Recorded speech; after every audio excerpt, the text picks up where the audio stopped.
Assalamualaikum warahmatullahi wabarakatuh. Saya Silvi Asruliana, perwakilan sekaligus moderator dari kelompok teori struktur modal, yang akan menyampaikan materi yang berjudul teori struktur modal.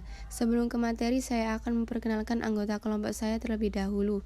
Yang pertama Doris Rifkia Belgis, yang kedua Melati Safa, yang ketiga Reza Sofia, dan yang terakhir saya sendiri. Berikut materi pertama, yaitu tentang pengertian struktur modal.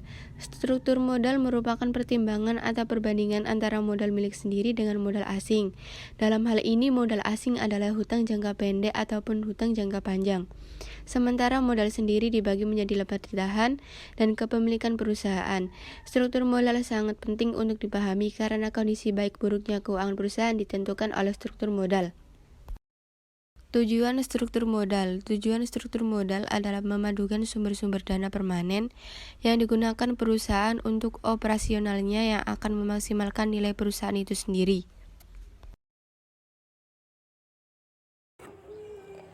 Faktor-faktor yang mempengaruhi struktur modal. Yang pertama, tingkat bunga yang berlaku akan menentukan struktur modal dan mempengaruhi jenis modal yang akan digunakan untuk memakai saham atau obligasi.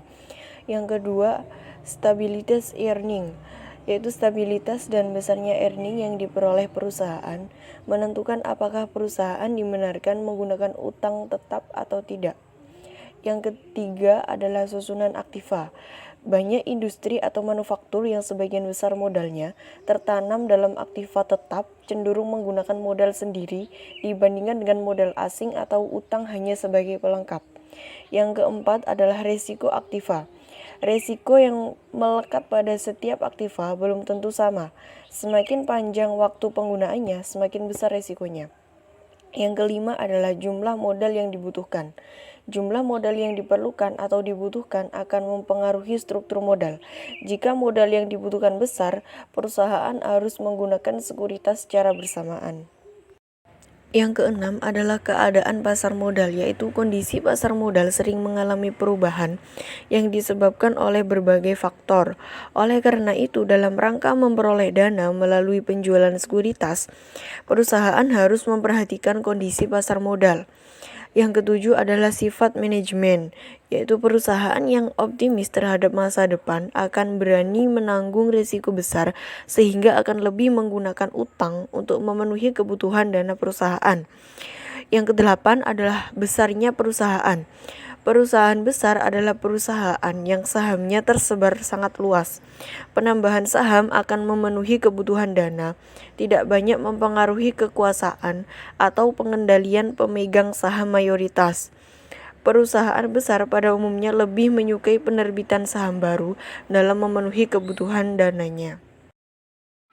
Selanjutnya, teori struktur modal. Menurut William L. McGinson, teori struktur modal yang dikenal oleh perusahaan dalam menetapkan struktur modal yaitu sebagai berikut.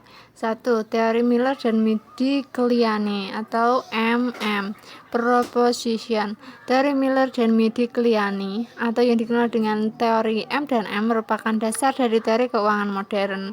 Teori ini memberikan definisi operasional dari biaya modal dan dasar teori investasi yang secara eksplisit mengakui ketidakpastian dan memberikan dukungan sebagai dasar prinsip dan memaksimalkan nilai pasar.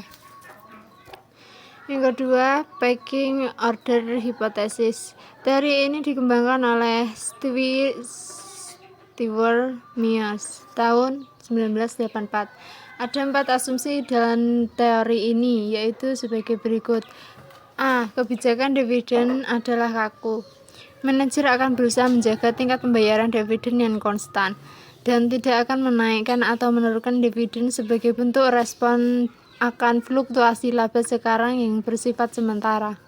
B. Perusahaan lebih menyukai pendanaan internal atau laba ditambah dan penyusutan dibandingkan dengan pendanaan eksternal seperti hutang dan saham.